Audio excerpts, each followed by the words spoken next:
Tere päevast ja tere tulemast kõigile Eesti Konverentsisaadikute klubi veebiseminarile.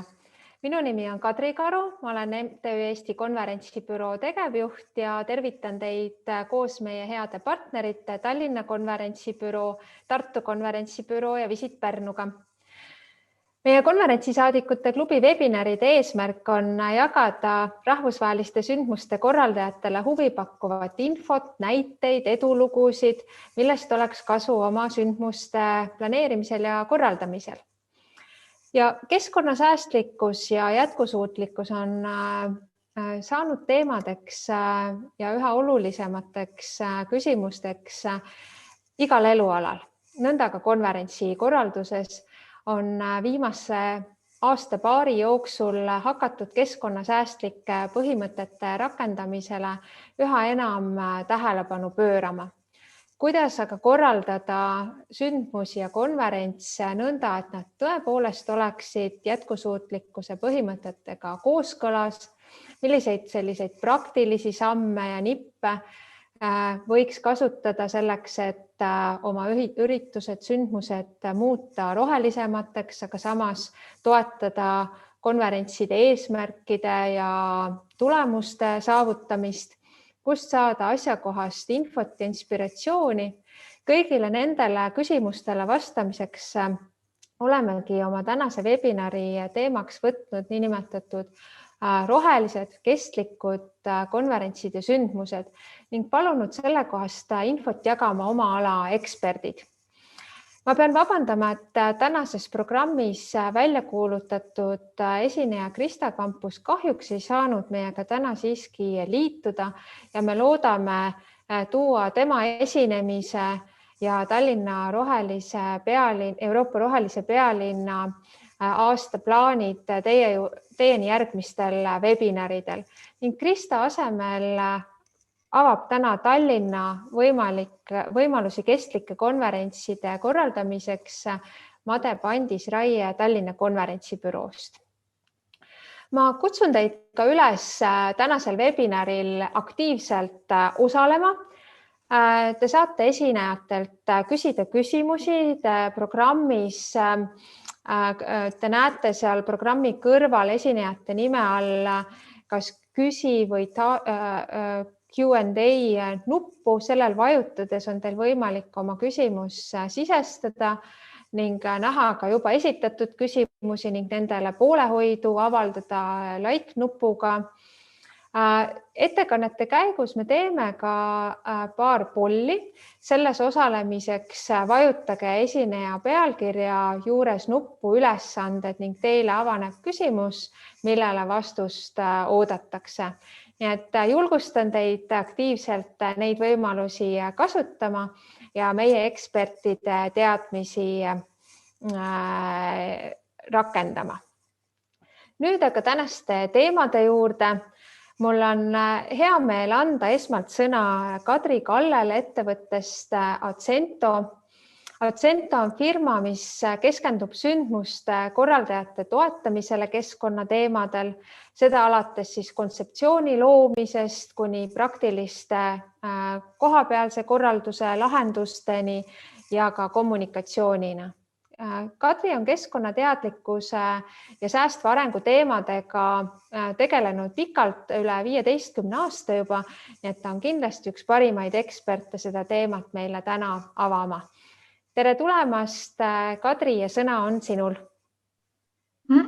Tere, aitäh siis kutsumast, et jah, nagu öeldud, minu nimi on Kadri Kalle, olen ettevõttest Acento ja enne kui ma edasi lähen, ütlen ka, et ilmselt nüüd räägin üsna palju tihedat infot ja palju erinevaid detaile, kuna soovin just näidata seda, et nendes pisidetailides tihti peitubki see lahenduse võti ja kuidas nagu nendele tähelepanu pööramine on oluline, et kuna te pärast saate ka slaidid, et selles mõttes ei maksa muretseda, kui tundub, et mingi hetk on infot väga palju, et neid saab pärast ka vaadata, aga et just anda ülevaade nendest erinevatest valdkondadest. Ja esimese asjana võib-olla siis toongi välja, et lihtsalt kui Kadri siin, teine Kadri juba ütles, aga et meie ettevõte sai loodud just sellest eesmärgist, et me nägime, et see keskkonnateadlikkus ja keskkonnasõbralik toimetamine ja sündmuste korraldus on olulisemaks muutumas. Ja teisalt on see, et paljud ürituste korraldajad, ka festivalide korraldajad, nemad nägid, et see hakkas võtma neile päris palju aega, et ka siis näiteks teha taustatööd, et mis on siis õiged lahendused, mida tuleb kasutada, mida mitte. Ja meie oleme tulnud turule just selleks, et aidata sündmuste korraldajal keskenduda oma sellele põhisisule, põhisõnumile, olgu selleks siis muusikaüritus, toidufestival, konverents, mis iganes, et peakorraldaja saaks tegeleda oma asjadega ja meie pakume siis seda tuge kuni nende pisidetailideni välja, et see sündmus tõesti muutuks keskkonnasõbralikumaks ja aitame näiteks ka andmete kogumise ja muu sihukese asjaga. Et meie taust on siin, meid on kokku tiimis 4, meil on erineva taustaga inimesed, et üks meie tiimi liige Raimo, tema on pikalt olnud Telliskivi loomelinnakus tööl, et kogu toidufestivalide, tänavatoidufestivalide korraldus, sealt sai see alguse. Ka üldlaulupidu toetas ta siis oma nende esimeste sammudega, kuidas sellisel suurel üritusel püüda jäätmemajandust natukene paremini korraldada. Mina ja minu kolleeg Kristiina Kerge oleme aidanud Island Soundil 2 aastal oluliselt oma jäätmeteket vähendada ja samamoodi kogu tiimiga oleme siis ka aidanud võib-olla konverentside poolelt Latitude ja Startup Day korraldamist, et näiteks Startup Day puhul me võime öelda, et see hinnanguliselt siis võrreldes 2020. aastaga me suutsime festivali jäätmekogust inimese kohta väheldada umbes 3 korda. Et täiesti mõõdetavad tulemused, mis seal on siis võimalik teha. Et see tuli siis suuresti ka sellest, et ühekordsed nõud asendati korduvalt kasutatavatega. Aga jah, et lisaks nagu festivali toele me teeme ka koolitusi, seminare nii korraldajatele, KOV-idele, toitlustajatele, kes selle vastu huvi tunnevad. Et just sellest samast nii üldisest taustast kui ka täpsematest asjadest. Ja hetkel me oleme ka Euroopa kultuuripealinna Tartu 2024 nende siis sükene keskkonnahoidlikkuse teema põhipartner, et pakume ka seal sükest siis isegi võiks öelda nagu strateegilist tuge keskkonna valdkonnas. Aga mina esimese asjana palungi teil nüüd vaadata seal workshopis seda pisikest kastikest nimega Tasks. Ja seal on esimene küsimus, et kas ja miks üldse on keskkonnasõbralikkus ürituse korralduste jaoks oluline, et kuna me saame hetkel kuvada sihukese sõnapilve, et siis võite panna ka mingeid väiksemaid märksõnu, lühikesi lauseid, et pikki võimlaused ei pea panema, aga et võib-olla mingid esmased märksõnad, kuidas see teie jaoks üldse kuidagi resoneerub, et minule üldjuhul meeldib saada ka mingit tagasisidet, mida kuulajad nendest teemadest arvavad. Et palun siis võtta nüüd selle hetke ja vastata sellele küsimusele.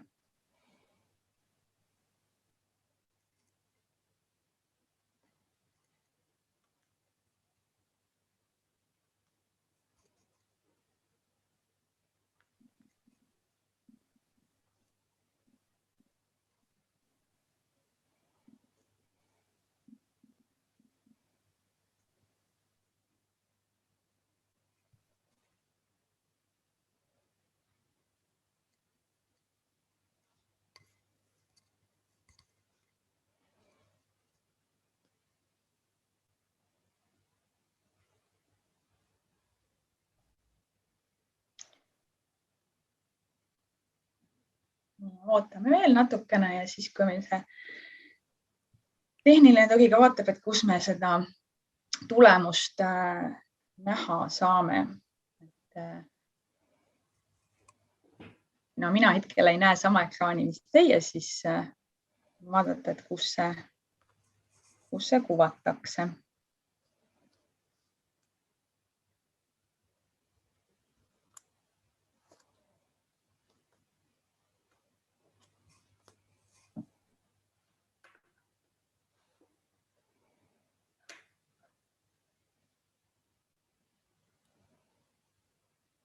Nii, on meil piisavalt vastajaid. Me saame vaadata, mis inimesed on vastanud.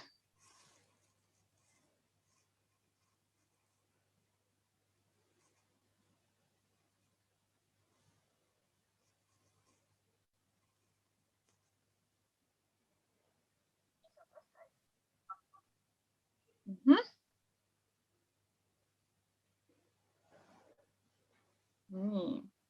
Ja ma näen siin ka oma telefoni, siin on jalajälg, jätkusuutlikkus. Oluline vähendada, ilmselt jalajälje vähendamine, eks. Keskkonnasääst.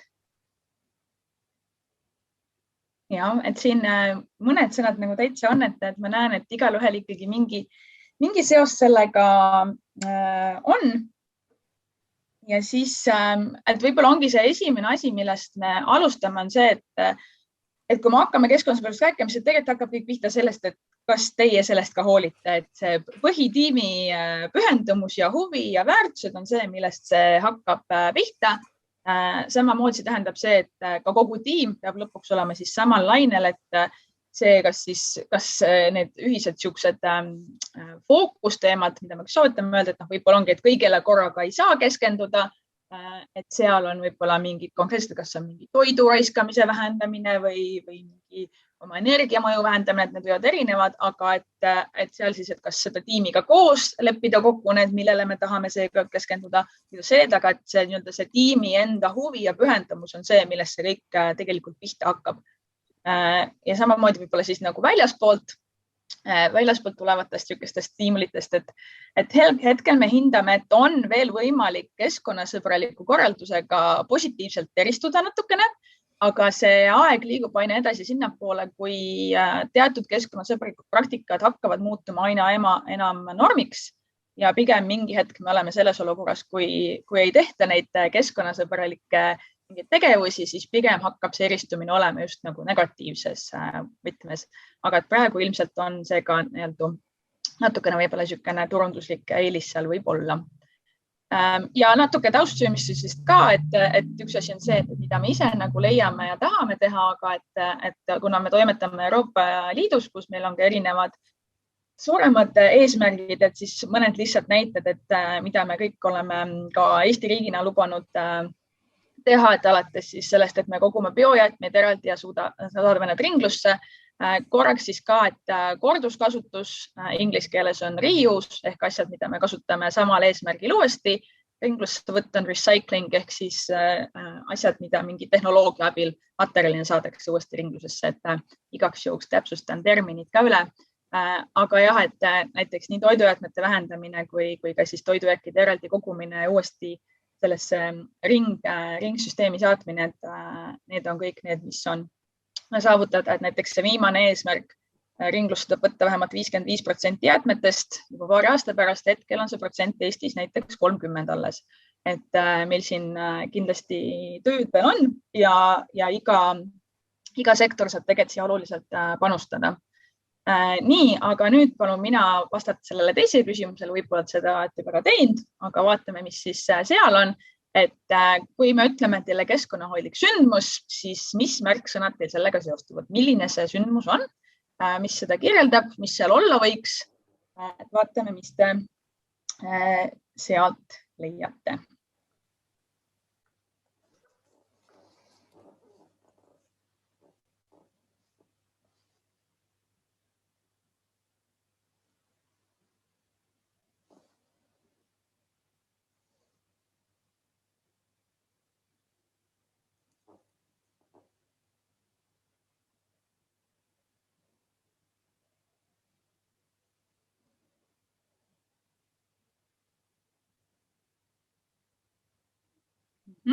Vaatan, esimesed mõtted juba tulevad.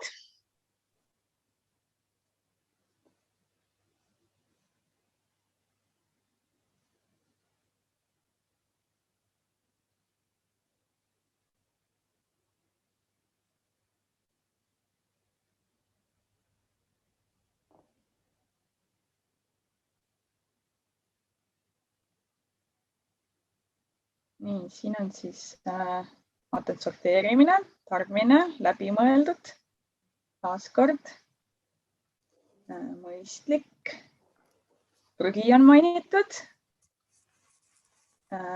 rattaparklad, nõud ja plastivaba on ju, säästlik ja et siin mõned sõnad on näha, et juba tulevad, aga et võite juuresti lisada, siis pärast saame koondiga kokku. Et enamasti siin näete, et mingid sõnad ilmselt teadmised on juba olemas, et see on väga tore. Et see, kuidas meie Ascentos oleme selle teema ära jaganud, on põhimõtteliselt siis siukseks nagu kuude põhikategooriasse, milleks on siis materjalid, ostud, jäätmekäitlus, toit ja jook, transport, energia, mõju toimumispaigale ja siis võib-olla siuksed nagu lisa, et kommunikatsioon on pigem siuke horisontaalsem teema ja natuke alati mainime ka kaasamist ja sotsiaalset vastutust, kuigi sellele me ise otseselt nii palju ei keskendu. Et need on siis üldjuhul saanud need plokid, et ma vaatame neid kõiki valdkondi siis niimoodi täpsemalt, et mis seal siis need just nagu detailides võiks olla need olulised kohad, mida võib-olla esialgu ka ei panda tähele või mida see täpsemalt võiks siis olla. Et esimene asi muidugi see, et siin me räägime ka konverentsidest, et konverentsid on selles mõttes võib-olla natuke lihtsamad, kui me räägime välifestivalidest, kus ala on suurem, tihti sa pead mingid lavad seal üles ise ehitama, aga et üldjuhul asukoht on see, mis ise juba tegelikult määrab väga palju sellest, et mida saab seal teha, et ma tean, et meil osalejate seas on ka inimesi, kes tegelikult esindavad mingit asukohta, mingit sündmuste paika, et teil selles mõttes on ka võimalus isegi mingit püsivamaid muutusi, nagu suuremaid muutusi võib-olla rohkem teha, et konverentsi korraldajal endal, et tema nii-öelda siis hoones endas ju väga palju muudatusi teha ei saa, aga et mõnikord võib vaadata, et ka juba selle asukoha valimisel tegelikult võib lähtuda siis sellest, et mis seal on lihtsam teha, et ala kas või ligipääs ühistranspordiga või kui energiaefektiivne see hoone on ja nii edasi. Siis loomulikult eelarve on see, millest ka siiski asi sõltub, et siin ka üks variant on see, et kui paljud konverentsid toimetavad ka sponsorluse abil, et siis nagu sponsorlust siduda näiteks sellega, et sponsorlus kuidagi toetaks siis seda keskkonnasõbralikku toimetamist. Ja viimane on ka siis see, et inimesed ehk vastutuse jaotus, ehk siis seal ka meie tugevalt alati soovitame, et oleks üks inimene tiimis, kes keskkonnateemadest vastutab, et need ülesanded nii-öelda ei kukuks kuidagi mingite valdkondade vahele, sest et kui nad on ka tihti, mis me oleme näinud, et kui nad on jaotatud väga paljude inimeste vahel, siis seal ikkagi nagu ta läheb natuke siukseks nagu keerulisemaks, aga et see tähendabki ka seda, et see inimene, kui võtta nüüd väga suurelt, tema peab ka siis kuidagi oma võib-olla töötasu seal olema, aga et need on üldjuhul asjad, mis seda olukorda mõjutavad. Et loomulikult mingeid asju, see ei tähenda seda, et keskkonnasõbralikum sündmuses kuidagi meeletult kallim, et mingid asjad pigem võivad tuua hoopiski säästu juurde, et näiteks, et mida vähem me tekitame segaolmeprügi, seda vähem me peame selle eest ka maksma. Nii. Aga et esimese asjana võtame siis need materjalid ja ostud, et põhimõtteliselt siin see põhimõte on, et kasutame nii vähe kui võimalik, nii kaua kui võimalik, ja kasutame seda, mis juba on. Et loomulikult igasugused dekoratsioonid ja asjad, et päris ilma materjalideta me ei saa hakkama, aga et ka me ei alusta tihti nagu jäätmetest, vaid enne jäätmeid hakkab pihta üldse see otsus, et mida me oleme üldse otsustanud, et mis asjad meie sündmusega üldse kaasas käivad. Et see tähendab siis näiteks seda, et igasugused stendid, sildid, viidad, kaelapaelad, kui teil on sündmus, mis kordub, mis toimub aastast aastasse näiteks, et need oleksid vastupidavast materjalist, et neid saaks uuesti kasutada ilma aastaarvudeta, näiteks mingid kaelapaelad. Siis oleks muidugi vaja ka mõelda seda, et kus neid siis näiteks hoiustatakse samal ajal. Detailis ka näiteks seda, et kui te tahate kaelakaardid tagasi koguda inimestelt, siis peab olema ka need kohad, kus neid koguda. Siis mida me oleme näinud, et konverentside puhul ka tegelikult võib-olla need kõige rohkem, kus ka jäätmeid hakkab tekkima, võib-olla see, kui on produktsioon ja see ehitus, et kui seal on lavad ja igasugused siuksed asjad, et seal nagu juba varakult läbi rääkida oma nende partneritega, et kui palju, kas nemad saavad mingeid asju kasutada, mis ei ole ühekordsed, mis kohe ei muutu pärast prügis. Me teame, et vaibad on näiteks üks siuke valdkond, kus hetkel veel natuke neid alternatiive on vähe, aga mis väga tihti tekitavad väga suure hulga jäätmeid pärast, et hakata nagu sealt pihta. Dekoratsioonid, et siin pilt kõrval ongi startup teilt. Neil on siis niisugune kollane ja niisugune X-ide dekoratsioonid, et seal, et alguses tundus niisugune, et issand, niisugune ühekordne asi, aga tegelikult korraldajad pärast festivali rullisid need kõik kenasti kokku, need on neil laos olemas ja need lähevad järgmisel startup teil uuesti kasutusse. Samamoodi näiteks lavade juures nad kasutasid potitaimi, mis olid renditud Tartu botaanikaaiast, läksid ka botaanikaaeda tagasi pärast festivali. Et neil oli oma dekotiim oli tegelikult juba väga ka nagu keskkonnateemades niimoodi orienteeritud, et ka väga hea näide, kuidas üks partner konverentsil juba ise toimetas väga siuksest nagu taaskasutatud materjale, kasutasid väga palju dekoratsioonides ja sealt põhimõtteliselt midagi nagu ära pärast ei visatudki. Siis ka, et kui on üritus, kus on näiteks demoala on siuke koht, kus väga palju igasugust nagu prahti tihti tekib, igasugust nänni ja muid asju, et nii näiteks Startup Day kui Latitude, nemad mõlemad võtsid selle otsuse, et peaks olema avarivaba, mingit siukest ühekordset nänni ei jagata, et pigem kõiki asju näidati ekraanidelt ja see muidugi tähendab ka seda, et kuna tihti inimestel ikkagi mingid asjad kuskil taskus on ja nad alati ilmuvad kuskilt välja, et see võib-olla tähendab ka seda, et keegi reaalselt peab koha peal käima ja siis üle vaatama, et kas inimesed ikkagi täidavad neid teie seatud siis reegleid. Ja igasugused kulumaterjalid, mis siis nüüd oleneb erinevad sündmusest, kas seal on siis mingid seebid, tänapäeval desoained, pigem siis siukestes anumates, mida saab täita, et seal neid pakendid oleks vähem. Ja ka üks teema, mis kindlasti on paljudel üritustel on meened, et ka milliseid meeneid me üldse anname, kas neid on vaja, võiksid olla praktilised. Meie tavaliselt soovitame söödavaid asju, sest need teevad enamasti ikkagi kõik inimesed rõõmsaks ja alati ka küsida, kas ta on tegelikult vajalik, et kuigi riidest kott võib tänapäeval tunduda siukene väga nagu tore asi, mida anda, aga kui te olete juba oma 10. konverentsil ja saate oma 10. riidekoti, siis te võib-olla see jääb teil kapinurka seisma ja see riidekott ei rõõmusta enam kedagi, ei ole kellelgi enam vajalik, et mida ka täiesti praktika, mida võiks ka mingid hakata rakendama, on ka see, et näiteks küsida esinejate käelt, et kas sa soovid üldse kingitust või teha mingeid muid siukseid, kas siis annetuse heategevusele, et võib ka olla see, et see ei pea olema mingi praktiline või nagu mingi reaalne asi, mida inimestele anda. Siis teine pool nende materjalidel ongi jäätmed, on ju. Et jäätmete puhul see kõik sõltub sellest, et mis jäätmed üldse tekib ja kus nad tekivad. Et väga paljudel sündmustel võib-olla, kui teil on ühepäevane konverents ja te midagi oma külastajate otseselt ei anna, meil ei pruugigi üldse väga palju mingeid jäätmeid tekkida ja neid prügikasti on suhteliselt väga vähe vaja. Et kus tihti tekib alati jäätmeid, on seesama produktsioon, et seal on siis see koht, kus tegelikult samamoodi, kuna seal tekib hästi palju, ütleme siis pappi ja plasti, et kui need keelasti ära sorteerida siis pakendisse, paberisse, siis seal samamoodi see segaolme jäätme kogus juba väheneb päris palju. Aga jah, et just lahti mõtesta seda, mida kus on, et siin on ka siis pildil on näide ka Startup Daylt, et siin on ka lisaks see element, et oleneb, kui peen on teie sündmuse koht, et võib ka see küsimus olla, et kuidas leida üldse piisavalt disainiga sobivad näiteks need prügiraamid siis on ju. Aga et meie üldine eesmärk oleks see, et segaolmejäätmed, ehk siis need on need jäätmed, mis ei ole kogutud eraldi paberi või pakendi või taara või bioona, mis on segatud jäätmed, mis lähevad põletusse või prügilasse, et see kogus võiks iga korraga väheneda. See muidugi tähendab ka seda, et tuleks siis ka saada seda infot, et palju neid jäätmeid siis tekkis, et siis on ka nii-öelda see järjepidevus, et see näiteks tähendab seda, et kes teil on jäätmevea partner, et tema käest tuleb ka küsida, et palun, meil on seda infot vaja, seda tihti ei tehta, et siin on ka jälle need detailid ja näiteks, mis mõõtühikutes teile need raportid tehakse ja nii edasi. Ja ongi see, et kuna külastajatel ja ütleme siis taustajõududel, et produktsioon või kui teil on mingid toitlustusväljas on näiteks mingid food truckid, et seal see jäätmete kogumine käib erinevalt, et näiteks food truckide puhul on kindlasti olulisem biojäätmete kogumine, kui nad koha peal teevad mingit toitu. Külastajatel on siis nagu väiksem, et seetõttu oleme ka tavaliselt eristanud selle, et külastajate puhul on siis see, kus näiteks võivad käia need rohesaadikud ringi, kes siis ka võib-olla abistavad ja produktsiooni puhul pigem tiimiliige keegi siis nõustab neid.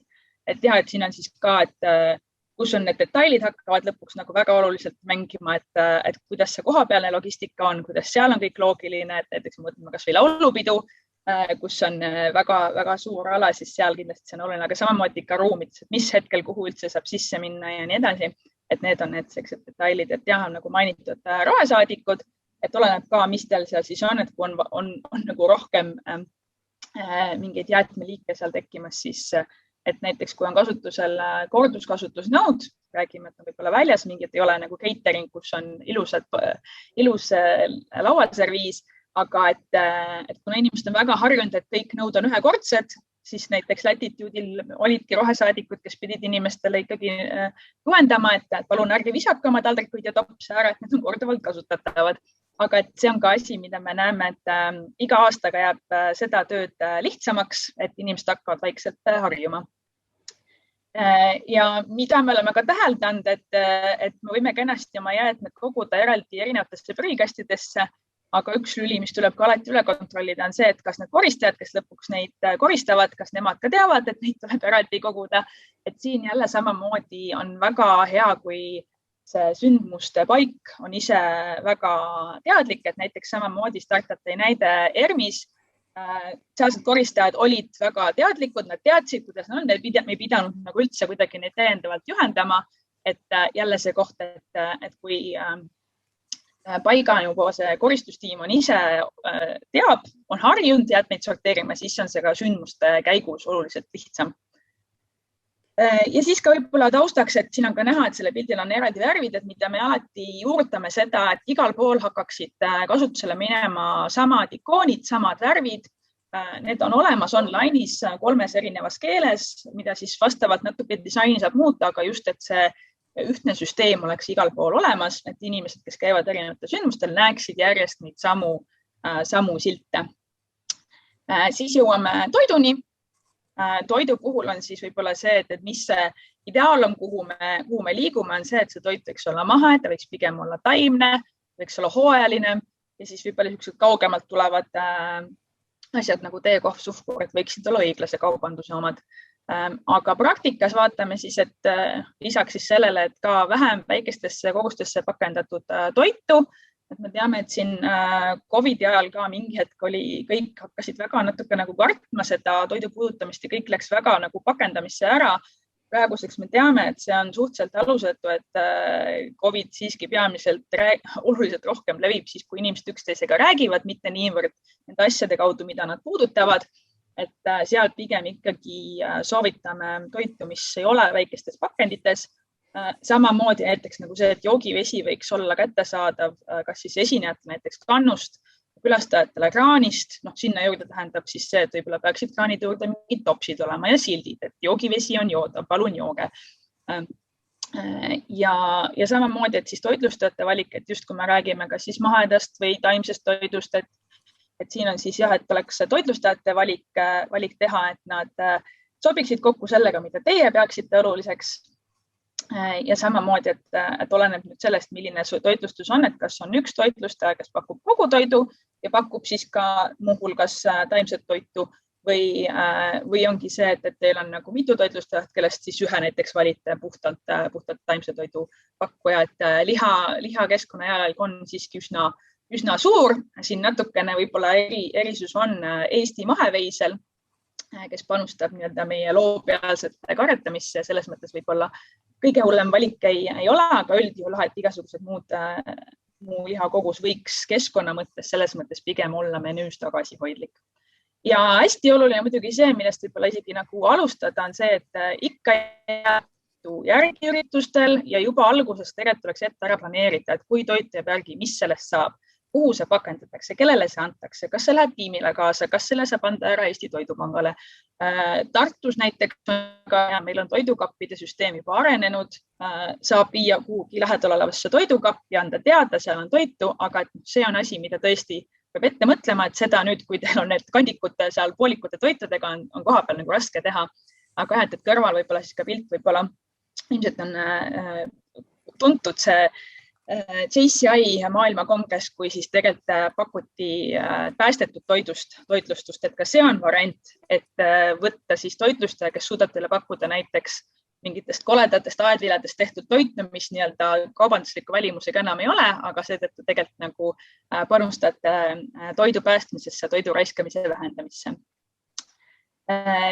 Ja korduskasutusnõuded, siin on ka jälle, et kui näiteks on demoala, kus tahetakse võib-olla pakkuda mingeid mis iganes oleneb siis, kes tahab võib-olla pakkuda mingit kohvi või mingeid asju, et seal, kui tihti juhtub see, et catering on olemas, kõik on tavalised nõud, aga et sinna need ikkagi need ühekordsed nõud kipuvad nagu natukene tulema, et kui on korraldajal ikkagi põhimõte, et meil on kõik on korduvalt kasutatavad nõud, siis see tegelikult peaks kehtima ka tema alale, aga see jällegi tähendab, et keegi peab siis tema ala inimestega suhtlema, neil silma peal hoidma ja see on ka juba jälle siuke väike detail, mida tuleb tähele panna. Transport on nüüd see koht, kus korraldajal on selles mõttes võib-olla raske ise väga suuri muudatusi teha, sest see kõik sõltub sellest, kus te asute. Et kui me räägime Tartust, linnarattad on seal olemas, see on selles mõttes nagu juba lihtsam. Et üldjuhul ongi see, et kuidas siis saada kohale võimalikult keskkonnasõbralikult. Aga mida kindlasti saab teha ürituse korraldaja, kui teil näiteks on valitud see asukoht, et vähemalt on nagu keskse koha peal, transpordisüsteem toimib, on näiteks see, et siis soodustada seda ühistransporti näiteks, et kas siis KOV-iga leida mingid kokkulepped, et saab tasuta ühistranspordiga, et näiteks Startup Teil oligi see, et selle käepaelaga sai ühistranspordis tasuta sõita, mis seal võib-olla natukene jäi, aga vajaka oli see, et paljud külastajad, nendeni see info ei jõudnud, see oli kuidagi kaduma läinud, et ka läbi mõelda see, et kuidas siis külastaja lõpuks ikkagi teab, et tegelikult saab seda tasuta transporti, et kas siis näiteks kaelakaardile või käepaelale panna see info juurde, et kuidas see kõige mõistlikumalt külastajale ka teada anda, et tal tegelikult see võimalus on. Ja siis rattaparkla siin ka mainiti seal sellest juba ka, et oleneb jälle sellest, kus teil on, et mõnedes kohtades rattaparklad on juba olemas, aga on ka võib-olla siis variant, et võib-olla tekitada mingi ajutine koht, et soodustada just sellega, et inimene, kui ta tuleb rattaga, ta saab ka seal tegelikult oma ratta sama mugavalt ära parkida kui oma auto.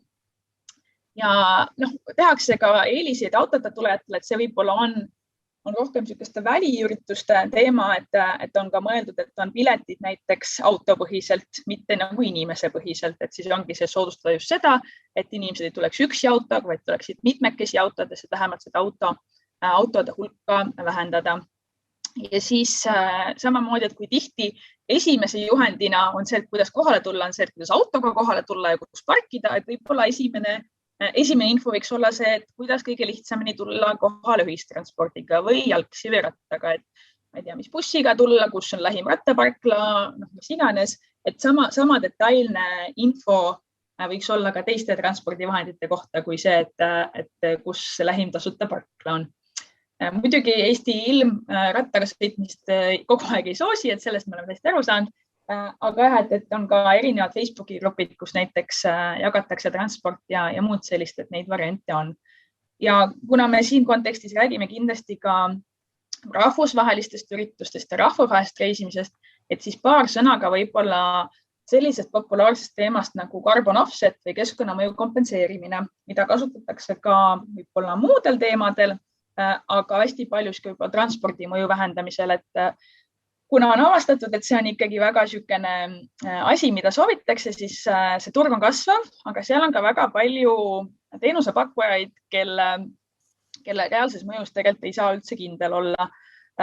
Ja neid niisuguseid usaldusväärsemaid algatusi on pigem üsna vähe. Nii et meie hetkel ei soovita kasutada carbon offset'i just sellega, et me ei saa olla kindlad, et kas seal päriselt mingi siis see keskkonnamõju kompenseerimine ka reaalsuses toimib. Et sellega mingi hetk, te võite oma üllad eesmärgid võivad lihtsalt minna kaotsi, et võib-olla mida me soovitame ongi siis see, et kas siis sümboolse toetusega näiteks mõnda Eesti keskkonnaorganisatsiooni toetada või kedagi, kes panustab Eesti looduskaitsesse ehk siis meie enda ökosüsteemidesse, et see võib olla selles mõttes nagu parem variant, et kuna see offset maailm on praegu väga niisugune kirju ja ka kohati kontrollimata. Energia on teine valdkond, mida üksiku sündmuste korraldajana on selles mõttes natukene raske kontrollida, sest et me toimetame kellegi hoones, aga et me võime energiat vaadata ka selles mõttes, et ka kui ressursikasutust, et iga asi, mida me kasutame, kõik need jäätmed, mida me tekitame, ka need on seotud tegelikult energiakasutusega, et mida vähem me suudame asju vähem kasutada ja jäätmeid tekitada, sellega me säästame ka tegelikult energiat. Aga et kui vaatame siis see, et see hoone, kus teil see üritus toimub või jõuas, et taastub energiaallikas, et see sõltub väga suuresti ikkagi tegelikult sellest, kes seda hoonet haldab. ja kes seal siis toimetab, et sündmuste paigana on teie võimalused nagu suuremad. Aga kui me räägime väliüritustest, siis loomulikult see, et kui on võimalik saada voolu püsivõrgust generaatori asemel, et see tegelikult juba ka on väga suur erinevus ja võtab oluliselt vähem energiat. Ja samamoodi, millised on üldse need seadmed ja hoone, kus te toimetate, et kuivõrd energiaefektiivsed on need. Siin on jällegi võib-olla see taustsüsteem, kes saab seda suurem mõjutada, aga ürituste korraldajana kindlasti saab küsida neid küsimusi sündmuste paigalt, et millised on teie energia säästu sammud näiteks. Ja oleneb ka sellest, kui pikk see üritus nüüd on, et kui on näiteks mingi pikem asi, öisel ajal igasugused muusikad, valgustused nagu väiksemaks ja kasutada ka energiat mõistlikult. Ja on ka tehtud siis selliseid asju, et ka väga populaarnud ikkagi ka näiteks mobiililaadimisjaamad, et seal võib olla ka siis näiteks demoalal on see, et vänta ise elektrit, igasugused muud võib-olla sellised nagu väiksemad loomingulisemad lahendused, et mida saab teha.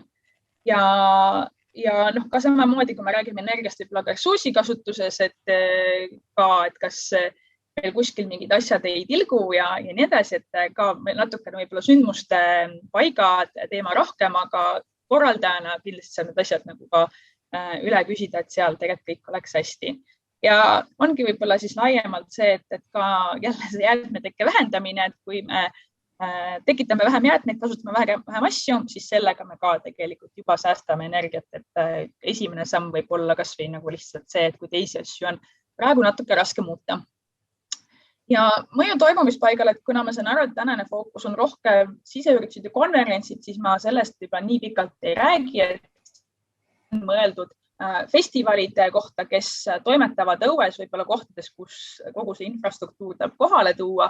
Et seal on siis kogu see sükene, et me sellele looduskeskkonnale kuidagi kahju ei teeks, aga näiteks ka ilutulestik, millest aina enam räägitakse, et võib-olla koertele see ei meeldi ja tegelikult õhu kvaliteedile ka väga hea ei ole ja valgusreostus on ka, et võib-olla on ka seal mingid muud asjad.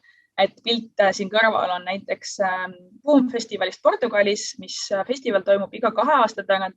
Ja nemad on siis võtnud eesmärgiks, et nad tegelikult sinna alale, nad kasvatavad ja hoiavad seal näiteks aedu, et nad kasvatavad seal toitu ja tõstavad ka nii-öelda siis festivali välisel alal tegelikult hoiavad selle piirkonna ökosüsteeme ja tõstavad seal siis seda elurikkuse väärtust, et see on ka üks viis, kuidas võib-olla laiemalt mingisse piirkonda panustada.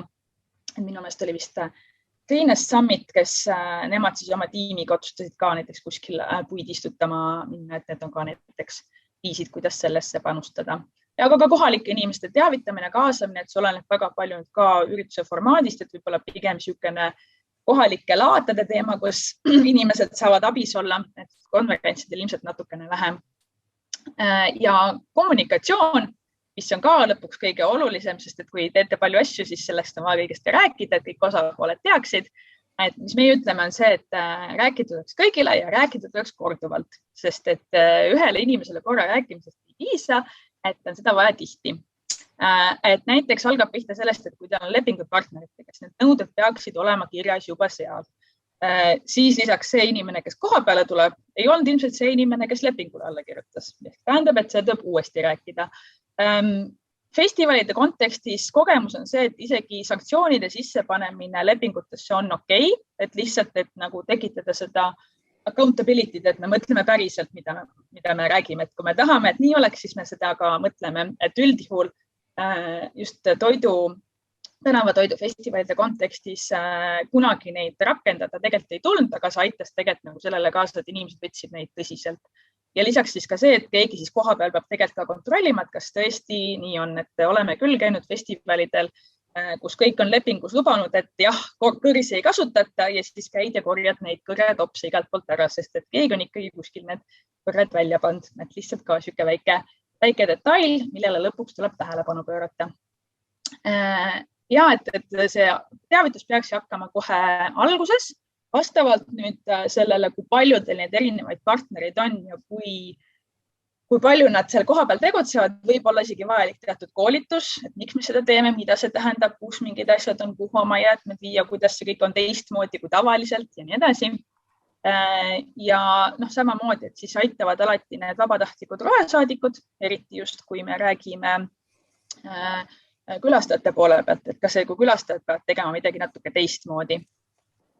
Ja kohapealne, siis enne seda kindlasti tuleks anda teada veebis, sotsiaalmeedias, mida oodatakse osalejatelt, näiteks Startup Day ka jagas infot, et on täiesti okei, kui te tulete oma veepudeliga, et kohapeal on joogivesi, saate oma veepudeleid täita, võite tulla oma kohvitopsiga, aga kohapeal on korduskasutajad topsid ka, tulge rattaga, mis iganes, et mingi see info, mis pidevalt tegelikult võiks siis osalejateni ka jõuda. Ja loomulikult ka siis kohapealne, et see pilt siin ka kõrval ongi Startup Day'lt, kus siis olid need topsid pandud, et inimesed said kraanidest ise joogivett võtta, et see oligi just see, et vesi on joodav, palun võtta siit endale joogivett ja et jälle sükene, et keegi peab lõpuks need topsid sinna panema, sildid üles panema, need sildid on vaja tellida ja nii edasi on ju. Et siin muidugi ka see näide jälle, et need sildid ka neil läksid siis lattu, et need plaanitakse järgmine aasta jälle uuesti kasutusele võtta. Sõnumid peaksid olema pigem konkreetsed, et kui me räägime ka näiteks sellest, et sotsiaalmeedias ise rääkida sellest, et me teeme ka midagi rohelisemat. Et me ei taha öelda tegelikult seda, et me oleme keskkonnasõbralik konverents või me oleme roheline konverents, sest et tänasel päeval see juba pigem on natukene sihuke rohepesuline, et mida sa siis täpsemalt seal teed, et pigem me soovitame, et kui te ütlete tõesti, et me oleme rohelised, me oleme keskkonnasõbralikumad, siis seal kindlasti peaks olema juules need detailid, mida siis täpselt tehakse. Kas see on siis taimne toit või õiglase kaubanduse kohvitee või see, et tasuta ühistransport või jäätmete sorteerimine või mis iganes, aga see detailne info peaks kindlasti olemas olema, et inimesed saavad aru, sest et muidu see keskkonnasõbralik konverents muutub suhteliselt tühjaks sõnumiks. Ja kiirelt siis ka natukene sellest lihtsalt taustaks, et siin on ka võib-olla niisuguste nagu teise profiiliga ürituste teema, aga et ühelt poolt siis see, et kellele see sündmus teil on ka ligipääsetav, et kui me räägime lasteüritustest, siis seal kindlasti ka sellele mõelda, aga teisalt ka see, et võib-olla seotud jälle näiteks meenetega või sellega, et kelle, missuguseid ettevõtteid te tahate toetada, missuguste ettevõtete praktikaid te tahate välja tuua, et kui on näiteks mingi kohalik ettevõte, kes panustab kohalikku kogukonda, siis näiteks valida tema tehtud tooted meeneteks, et ka sellega nagu välja tuua just seda, et millisesse maailma me kõigi oma ostudega nii-öelda panustame. Ja kui me võtame siit võib-olla, kuidas see kogu protsess nagu hakkab nägema, et see tundub kõik hästi palju ja igast asju, et nagu alguses ei öeldud, et see kõik algab tegelikult sellest, et mis teile korraldajana on oluline, mis on teie tiimile oluline, sest et see motivatsioon sellega lõpuni välja pidada algab kõik sealt pihta, et need on see, mis teid nii-öelda nagu lõpuni hoidab, et mis on see, millesse fokusseeritakse, et sealt siis tulevadki need nii-öelda otsused. See aasta võtame selle fookusesse, sellega tegeleme, sellega praegu ei ole mahti, ei ole raha, ressursse, mis iganes, aga et mis me see aasta tahame ära teha. Ja sealt siis edasi tulevadki vastavad need partnerid, nendega juba kokkulepped, eelarve, tagavaraplaanid ja lõpus siis on juba täpne see, et juhendid, plaanid, action, kes, kus, mida liigub, kes, mis detailid on. Ja selles mõttes see kõik on kokku katsetamine, testimine, õppimine. Ei olegi täiesti okei, kui kõik esimese korraga ei lähe hästi, et seda me oleme ka festivali korraldajatega rääkinud, et avatumalt ja rohkem võiks rääkida asjadest, mis lähevad valesti, mis ei õnnestu nii, kus olid ootamatused, et see sükene katsetamine ja uuesti proovimine on kõik selle protsessi juures täiesti normaalne ja käib asja juurde. Et kui võtta nüüd sellest, et kuidas sellest kõigest pihta hakata, et vaadatagi üleüldse sellest, et mis meie üritusel üldse tekib, mis materjale me kasutame, mis on need tegevused, kus see keskkonnamõju võiks olla oluline. Panna siis kirja, kuidas neid võiks mõjutada, kuidas neid tähendada. Vajadusel on ka see, et võib-olla on vaja täpsemalt uurida mingeid asju, mida me arvame, et on väiksem mõjuga, aga võib-olla näiteks suurega, et üldjuhul energia ja transport kipuvad olema suure mõjuga, aga seal on siis jah see, et neid asju võib olla ka jälle keeruline kohe mõjutada, et me tihti võtame need jäätmed ette just esimese asjana, sest seal on see võib-olla need kiired väiksed võidud kõige lihtsamad tulema, seal on kohe nagu näha, kui jäätmekogused vähenevad, et see annab niisuguse esmase eduelemuse, et kuigi ta võib olla võrreldes energiaga natuke väiksem, aga ta siiski on ka ikkagi mõju, mida saab vähendada. Aga jah, et alustada sellest, mida saad ise muuta, kus sa saad ise neid otsuseid teha ja siis võib-olla võtta järgmiseks eesmärgiks, et vaatame siis, mis me suurematega saame ka teha. Ja just, et leida neid inimesi, kes teid aitaksid, et meie oleme Ascento on üks, kes teid esimesest asjast aitab, aga kindlasti neid on veel, kes on väga spetsiifilisemate teemade peal. Ja kindlasti olla ka muutuste juurutamisel järjekindel, et iga kord võib teha täiesti paar sammu korraga, aga võib-olla, et iga kord üks natukene raskem samm nagu rohkem. Ja meie kogemus on see, et kindlasti korraldajate vaheline suhtlus, just nende katsetuste, eksimuste, õppimiste jagamine, meil on siin inventari jagamine, on ka täiesti see, mida pigem võiks soodustada, et saame kõik niimoodi koos sellele keskkonnasõbralikumale teemale nagu paremat tuult tiibadesse anda. Ja võib-olla 3 sükest põhiasja, mis aitavadki see, et seda tuleb tegelikult hakata planeerima üsna varakult, et need detailid alati viimasel hetkel tuleb alati mingid detaile juurde, millega on arvestanud, et seega planeerida need asjad, mida on võimalik ette ära planeerida võimalikult varakult.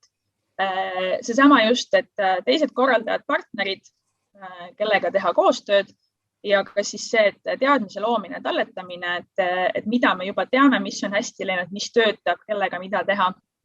See on siis võib-olla see, millega rääkida.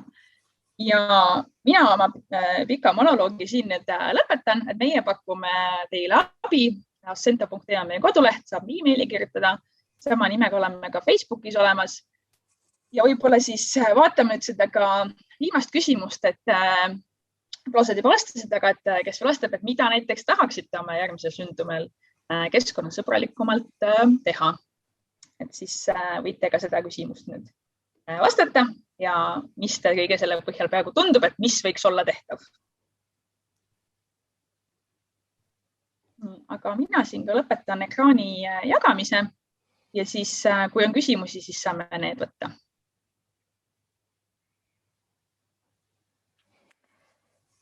Suur aitäh sulle, Kadri, selle ülevaate ja inspiratsiooni, heade näidete ja paljude näpunäidete eest.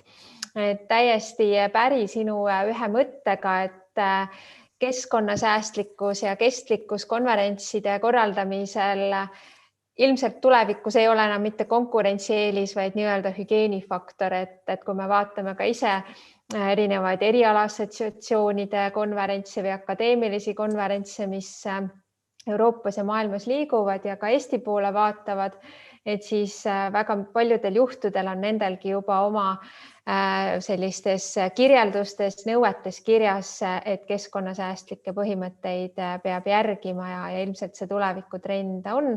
Ja miks mitte siis ka Eesti poolse korraldajana uusi traditsioone ja praktikaid rahvusvahelistel üritustel ka algatada ja ellu kutsuda.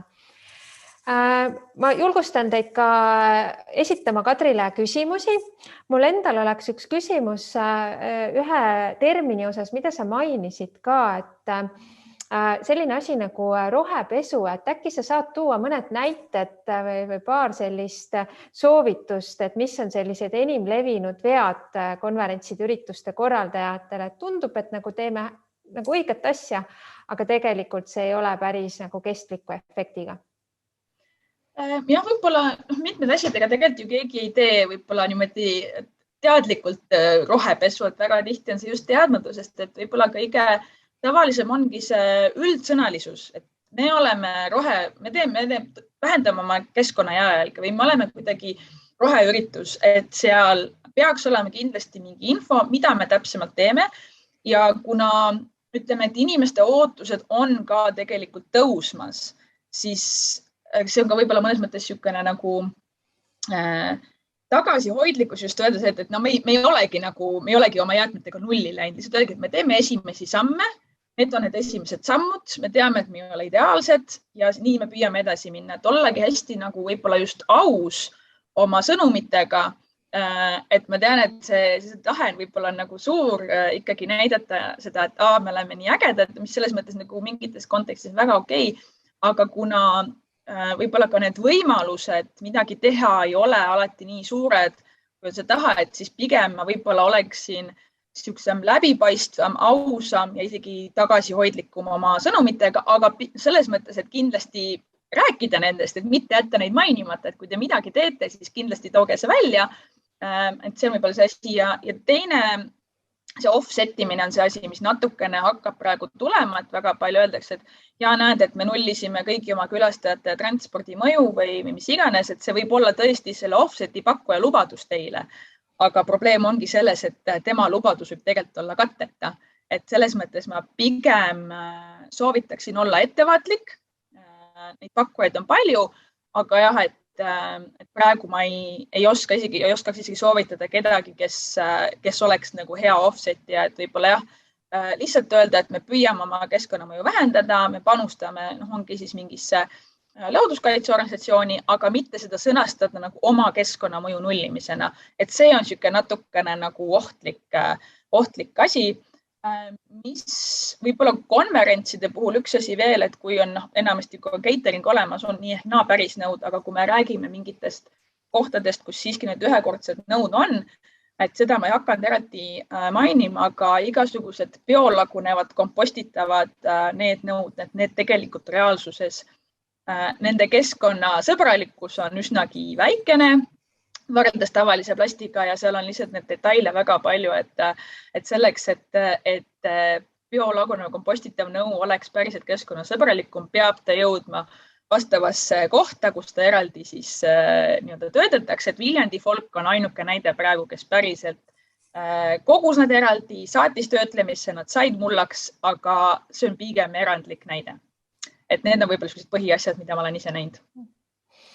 Aitäh. Keskkonnasäästlikud lahendused, mõned asjad ka, mida sa mainisid, tekitasid sellise tunde, et aga see on ju ikkagi ilmselt lisakulu, et kuidas sinu kogemuses nii-öelda need kestlikud lahendused ja ka võib-olla eelarvesäästlikkus kokku lähevad? Mingid asjad kindlasti on hetkel lisakulu, aga seal võib-olla see taustsüsteem, aga näiteks see, et keskkonnavaenulik käitumine ongi pikalt olnud võib-olla liiga odav, et kui me vaatame lihtsalt neid suundumusi ja poliitikaid ka Euroopa poole pealt, siis on näha, et need hinnad ilmselt hakkavad mingi aeg rohkem võib-olla võrdsustuma ja võiks ka öelda, et see raha, mis täna pannakse võib-olla oma mingite keskkonnapraktikate parandamisse, võiks olla tegelikult vaadata seda kui investeeringut. Et investeeringud ka oma mainesse, oma nii-öelda mõjusse ja me tahaks nagu uskuda, et see pigem on võib-olla nagu kasvuraskuste aeg, et ka väga palju ongi mingid nagu süsteeme vaja muuta, neid on paika looksutada, kui me räägime kogu ringmajanduse taustast, et see ongi nagu suurte süsteemide muutmine ja seal loomulikult see laevade ümberpööramine esialgu võtab rohkem energiat, aga nagu ma ütlen, et mingid asjad tegelikult võivad ka tähendada jälle kulude kokkuhoidu, et samamoodi kui teie segaolmejäätmete kogus väheneb 1/3 võrra, siis see tegelikult on juba rahasääst, mis loomulikult võib tähendada seda, et te selle raha panustate selleks, et teil on oma rohevaldkonna spetsialist, kes teid abistab. Et selles mõttes jah, et ei eita, et seal seda lisaraha praegu juurde läheb, aga vaadates üldisi trende, siis loodame, et see kõik läheb selles mõttes nagu lihtsamaks ja tegelikult on ka ju praegusel ajal võimalik saada ka lisarahastusi just nende valdkondade peale, et kui on vaja, ongi, et võtta nagu sponsori käest küsida just seda, et ka võimalus sponsori nii-öelda toetada rohelissema ürituste korraldusse. Just. On ka ju näiteks EAS-i konverentside toetusmeetme puhul täiesti hinnatud sellised keskkonnasäästlike põhimõtete järgimine, nii et neid võimalusi toetust saada on. Suur aitäh, Kadri, kõige selle inspiratsiooni, info ja heade soovituste eest. Soovime palju jõudu sulle ja teie firmale kestliku missiooni kandmisel ja ürituste konverentside jätkusuutlikumaks muutmisel. Aitäh ja siis olge julged meie käest ka lisa küsima, kui on soovi midagi teha ja tundub, et ise ei tea täpselt, et käib üle jõua, et oleme olemas. Aitäh, Kadri. Kestlike sündmuste korraldamine, eks see on ju osa sellisest suuremast ühiskonna ja kogukonna niisugusest mõtteviisi muutusest ja toimimismudelist ning selleks, et see omaks reaalset positiivset mõju, on ka vaja selleks sobivat keskkonda. Milliseid samme astutakse Tallinnas selleks, et ürituste jalajälg oleks võimalikult väike, millist abi seejuures pakub Tallinna konverentsibüroo, mida toob aasta 2023, mil Tallinn on Euroopa roheline pealinn? Sellel teemal palusin täna rääkima Made Pandis-Raie Tallinna konverentsibüroost. Tere, Made! Tere! Nii tore oli Kadri teie vestlust kuulata, et nii palju äratundmist. Ja jah, ma kohe meeleldi vastan Kadri su küsimustele. Made, mille poolest on jätkusuutlikkuse ja keskkonnasäästlike konverentside teema oluline Tallinna konverentsibüroo vaatest ja teie tegevustes? Täpselt samamoodi, nagu sa just ennem ütlesid, et meiegi oleme näinud seda trendi, et paljud korraldajad esitavad juba täna päringuid tehes nõuded ka sihtkoha kestlikkusele. Et otsitakse just selliseid toimumiskohti ja teenuspakkujaid ja üldse sihtkohti, kelle abil need sündmused võimalikult väikese jalajäljega korraldada. Ja meie oleme natukene üritanud sammukese küsimustest eespool olla ja oleme Visit Tallinna veebilehele koondanud kestlike ürituste korraldamise lehekülje, mida me kogu aeg hoiame kaasajastatud ja kus on olemas info meie sihtkohas tegutsevate jätkusuutlike põhimõtteid rakendavate toimumiskohtade, teenuspakkujate ja elamuste kohta. Et seda võib julgelt külastada juba ennetavalt, enne kui küsimused hakkavad tekkima. Ja konverentsibüroos oleme juba mõnda aega tajunud tegelikult seda rohelise teema olulisust. Ja nüüd, kus kestlikkuse teema on laiemalt tulnud fookusesse, saame sihtkohana ka esimesi samme astuma hakata. Et ma saan öelda, et Tallinna linnaorganisatsioon on lõpuks teadvustamas, et rohepöördega tuleb kaasa minna ja et meil on sihtkohana tegelikult sellest hästi palju võita. Siin paralleelina on hea tuua võib-olla, kuna Kadri ka mainis seda toitlustuse teemat, et siis hiljuti oli uudis, et Helsingi linnavalitsus on otsustanud, et kõik linna poolt korraldatavad üritused, nendel pakutakse ainult taimetoitu. Et jällegi üks selline väga konkreetne samm kestlike lahenduste suunas. Et kuidas Tallinnas on, et Tallinn on ju nüüd ka võtnud vastu järgmise perioodi arengustrateegia, et millised on linna sellised arengusuunad ja kuidas ka jätkusuutlikud konverentsid sellesse pilti sobituvad? Ja Tallinnal on väga vahva uus arengustrateegia 2035 ja selle visiooni kohaselt on Tallinn roheline maailmalinn, sõbraliku linnaruumi ja hoolivate inimestega. Et seekordne strateegia on üles ehitatud hästi palju väärtustele ja mõtteviisi muutusele, et vähem on selliseid tegevusi ja projekte. Ja et need siis peaksid aitama meid järgides, et me saame 15 aastaga seatud eesmärkideni jõuda. Ja aastaks 2050 on Tallinnal ambitsioonikas siht olla kliimaneutraalne. Ja mina soovitan arengustrateegia kõigil linnaelanikul tutvuda, sest see on hästi ambitsioonikas. Ja minu küünik minus enesest tahaks öelda, et lausa muinasjutuline. Aga sihid on seatud, lubadused on antud ja nüüd tuleb linnal lihtsalt sõna pidada ja asja ära teha. Ja mina tunnen, et eesmärkide saavutamiseks on meil vaja suurt sisulist prioriteetide muutust. Ja loodan salaja, et käesolev energiakriis ja koroonaviirus on selleks hästi soodsa pinnase loonud. Ja et seekordne hea kriis kasutatakse ära ja tulemuseks on need pikka aega astumist ootavad sammud jätkusuutliku tuleviku suunas. Et see on mingi salajane lootus mul. Aga praktilise poole pealt, kui nagu lähematest sihtidest rääkida, siis meie fookus koos linna rohepöördeüksusega on 2002. aasta suunatud linnaüleste materjalide koostamisele, et kõik need meie linnas toimuvad üritused oleksid võimalikult kestlikud ja juhendid käsitlevad lisaks konverentsisündmustele ka kõiki teisi sündmusi, kultuuri ja sporti ja kõik, mis meil siin vahvas linnas aset leiab. Ja juhendid valmivad tuleva aasta jooksul ja mina loodan, et pigem varem kui hiljem. Ja konverentsibüroo jaoks on pikem eesmärk leida kõiki neid viise, kuidas toetada linnas tegutsevaid teenuspakkujaid ja toimumiskohti just sellisel moel, et meie sihtkohas osutatavad teenused oleksid juba eos kestlikud. ehk et sündmuse korraldajal ei ole vaja enam eraldi niisugust kestlikkust ja jätkusuutlikkust taga ajada, vaid et sihtkoht ise on juba DNA poolest jätkusuutlik.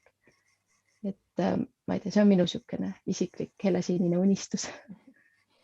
Eks unistustest see kõik alguse saab, aga et kas linn on astunud ka või astumas selliseid konkreetseid samme nende eesmärkide täitmiseks?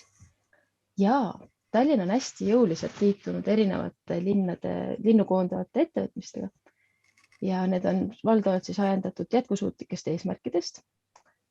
Ja näiteks võtame me osa Eurocities võrgustikust ja erinevatest ühisalgatustest ja projektidest.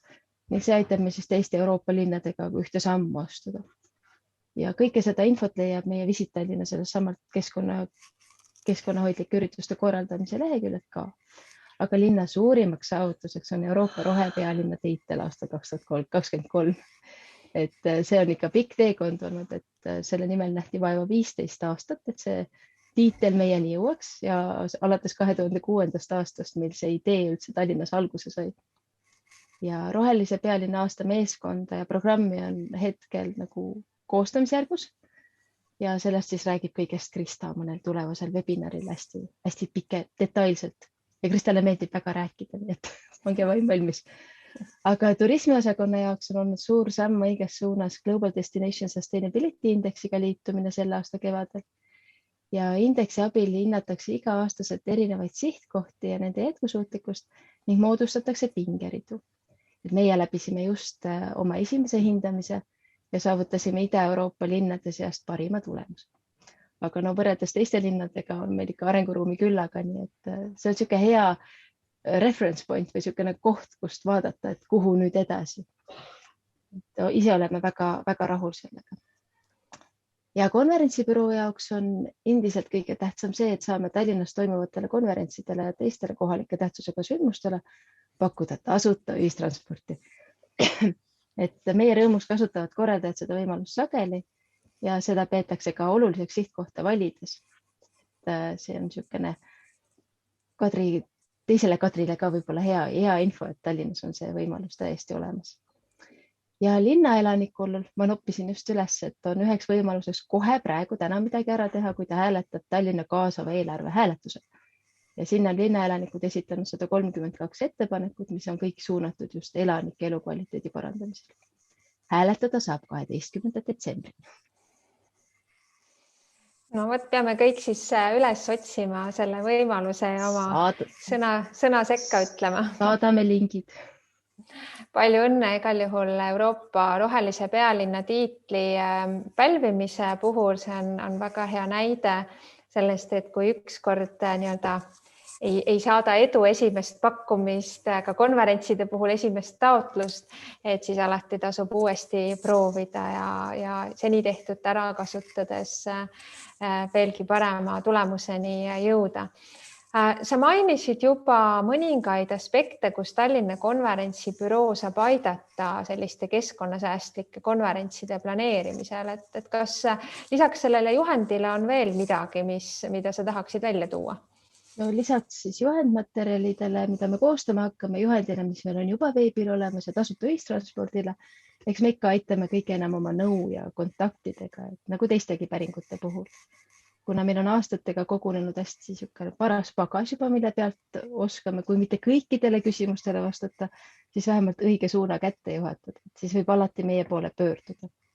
Ja tegelikult oleme me hästi tänulikud, kui sündmuse korraldajad ka ise meile oma headest praktikatest teada annavad, et siis nende põhjal teisi inspireerida. Ja me teame kõik, et eestlased korraldavad igasuguseid toredaid sündmusi ja leiavad vahvaid lahendusi. Aga just see jagamise pool on tihti see, mis nagu ei kanna nii hästi edasi. Ja me pakume hea meelega omalt poolt platvormi, kus me kogume kõik lahedad praktikad kokku ja jagame neid siis laiemalt. Ja mitte ainult Eesti sees, vaid ka rahvusvahelistes kanalites. Sest kunagi ei tea, kust kellelegi Tallinn silma jääb ja millised põnevad sündmused meieni selle läbi jõuavad. Väga hea ja kui ma ei eksi, siis vist on teie kodulehel ka eraldi välja toodud need ettevõtted, kellel on keskkonnamärgis, eks ole? Just seal samas kestlike ürituste korraldamiste juhendmaterjalide all, et sinna me olemegi koondanud ainult need ettevõtted, kas siis kes on sertifitseeritud või siis pakuvad oma eos juba niisugust hästi kestlikku või taaskasutust. Et need on meil seal kenasti olemas, et nendega võib tutvuda ja nii kui keegi lisandub, nii me ta sinna ka juurde paneme. Väga tore. Ma veel lõpetuseks küsiksin, Made, et kuigi me loodame väga, et peagi kuuleme siis Kristalt lähemalt rohelise pealinna detailsemate plaanide kohta, aga et kas sa oskad öelda, et on mingisuguseid initsiatiive plaanis, millega ka konverentside ürituste korraldajad võiksid haakuda? Ja tegelikult on rohepealinna jaoks olemas täiesti eraldi veebileht ja sinna siis koonduvad kõik need uudised ja on üleval ka 2021. aasta programm. Ja no, ma loodan, et peagi tuleb sinna uut hingamist ja rohkem infot. Aga rohepealinna põhifookus on suunatud ringmajandusele ja kitsamalt toidu raiskamise vähendamisele. Nii et Kadri just rääkis väga vahvalt sellest, et see on probleem, mis ka paljusid sündmusi saadab. Ja meie linnana siis loodame, et selles tuules saame aidata oma hotelle, toitlustajaid ja leida nendega koos ühised parimad lahendused. Et kindlasti tähendab see ka korraldajate teadlikkuse tõstmist ja probleemi olemasolust teadvustamist ja parimad lahendused sünnivad ju alati koostöös. Mina olen naiivselt alati mõelnud, et Eesti on pisike riik ja meil on palju lihtsam igasuguseid probleeme lahendada, et peab lihtsalt olema ühise tahtega ja küll siis tulevad geniaalsed lahendused. Aga korraldajatel on parim viis rohepealinnaga haakuda tuues 2023. aastal Tallinna selliseid sündmusi, igasuguseid sündmusi, aga korraldada need võimalikult kestlikul moel ja jagada oma kogemust. Et näiteks 2023. aastal toimub noorte laulu- ja tantsupidu on rohepealinna aasta üks tippsündmusi ja koostamisel olevate kestlike sündmuste korraldamise juhiste proovikivi, sest et üritusel on ambitsioon olla süsinikneutraalne ja plastikuvaba. Nii et me kõik teame, kui suur sündmus on laulupidu, kui nemad hakkama saavad, siis saame me teised kõik ka. Aga hoiame kindlasti kõikide arengutega kursis ja loodame, et juba mõnel järgmisel webinaril siis Krista räägib teile hästi pikalt ja põhjalikult, mis see rohepealinn endaga täpselt kaasa toob. Väga tore, suur aitäh, Made, nende mõtete, selle info eest. Sinu poolt mainitud platvormi, mille kaudu saab jagada siis oma keskkonnasäästlike konverentside korralduskogemust. Me seda hea meelega jagaksime webinari järel, kui me saadame teile kokkuvõtte koos salvestuse ja esinejate slaididega. Aitäh, Made, ja palju jõudu sulle, Tallinna konverentsibüroole, Tallinna linnale jätkusuutlike suundade arendamisel. Siit Tallinnast sõidaksime aga edasi lumisesse Tartusse. Tartu linn kannab koos Lõuna-Eesti omavalitsustega 2024. aastal väärikat Euroopa kultuuripealinna tiitlit. Ettevalmistustööd algasid juba tiitli taotlemisel, et viia ellu ka keskkonnasäästlikke põhimõtteid ja need on läbivalt olulisel kohal kultuuripealinna aasta jooksul.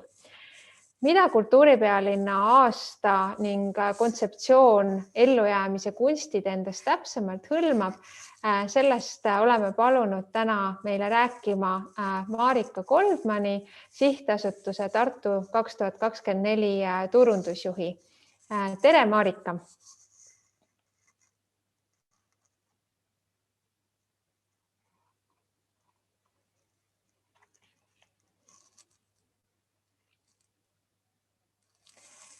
Tere, kas Marika on meil kuuldel? Olen kuuldel, tere. Sõna on sinul, ole hea. Kohe panen sinna õiget ekraani tööle. Tere ka minu poolt siit lumisest ja märksa külmast Tartust. Ja ma annan teile täna väikse ülevaate, et mida Euroopa kultuuripealinn Tartu 2024 endas kannab, mida ta tähendab, mida ta hõlmab ja siis just seda keskkonnahoidlikku vaadet, et mida me seni oleme teinud ja mis samme me oleme selle jaoks ette võtnud. Et kindlasti mingeid jutud kõlavad teile juba tuttavalt siin eelnevate kõnelejate valguses, sest et me teeme koostööd palju Ascentoga aga ma loodan, et ma saan siis just anda sellist konkreetset vaadet sellele ja kui on küsimusi, siis pärast vastan hea meelel. Et Euroopa kultuuripealinn Tartu 2024 on kahtlemata Eesti 24. aasta tippsündmus ja see on sündmus, mis siis hõlmab sisuliselt veerand Eestit, et kui kaardi pealt vaadata ka, siis lisaks Tartule kannab seda tiitlit ka Põlva maakond, Võrumaa, Valga maakond ja Viljandi linn. Et neid omavalitsusi on kokku 19, mis on juba omaette suurem saavutus, et me oleme saanud leidnud ja teinud kokkuleppe 19 kohaliku omavalitsusega, märgistanud ja sõnastanud oma eesmärgid, kuhu me tahame minna ja otsustanud, et koos me oleme tugevamad ja koos me oleme kõnekamad ja huvitavad. Ja kindlasti see piirkond kokku on ka see, mis muudab selle kultuuripealinna aasta hästi värvikaks, sest et siin on palju erinevaid keeli, siin on erinevaid kombeid, kultuur, erinevaid turismiatraktsioone, et see on kindlasti meie suur pluss. Kultuuripealinna üks eesmärk on siis tuua Tartut ja Lõuna-Eestit rohkem kaardile, et veel rohkem kaardile, sest et see programm, millest ma ka varsti natuke räägin, siis kätkeb endas aastapikkust sellist rikkalikku võimalust ja põhjust seda meie piirkonda külastada. Ja tegelikult, nagu siin ka mainiti, et see korraldamine on olnud juba tõesti toimunud juba mitu aastat, alates kandideerimise ettevalmistusest, siis kandideerimisest, võistlusest teiste Eesti linnadega, ja see ettevalmistus kestab veel pikemalt, et see 24 aasta on lõpuks üks suur tähistamine, see on kulminatsioon, kui kõik need tehtud tegevused on leidnud oma õige koha, oma aja, oma nii-öelda produtsendid, et 24 aasta on siis selline kulminatsioon kõigele eelnevale. Tartu 2024 eesmärgid on pakkuda väärtuspõhist ja publikurohket programmi ja me teeme seda läbi katuspealkirja, milleks on siis ellujäämise kunstid ja kõik meie projektid, meie programmitükid, mis meie siis programmis on kokku koondunud, väärtustavad ja kannavad just seda ellujäämiskunstide väärtuseid. Neid väärtuseid on kokku 8 ja lühidalt lihtsalt mainin, et millest me oleme siis lähtunud, kui me mõtleme ja nii-öelda otsime neid sündmuseid meie programmi. Et meie jaoks on oluline rääkida ja väärtustada loodushoidliku linna ja ka maakultuuri. Meie jaoks on oluline haritus ja leidlikkus, liikumine ja vaimne tervis, põlvkondade koosloome, paikkondlik omapärade esile tõstmine, mis on just siis Lõuna-Eesti üks suuremaid trumpe. Sealjuures alati säilitada kriitilist ärksameelsust ja teha valdkonna ülest koostööd siis nii rahvusvahelisel kui ka regionaalsel tasandil. Et luua midagi, mida varem ei ole loodud ja pakkuda midagi unikaalset. Meie numbriline eesmärk on saavutada 1 000 000 külastust siis kõigi tiitliaasta ja ka eelnevate pilootprojektide raames.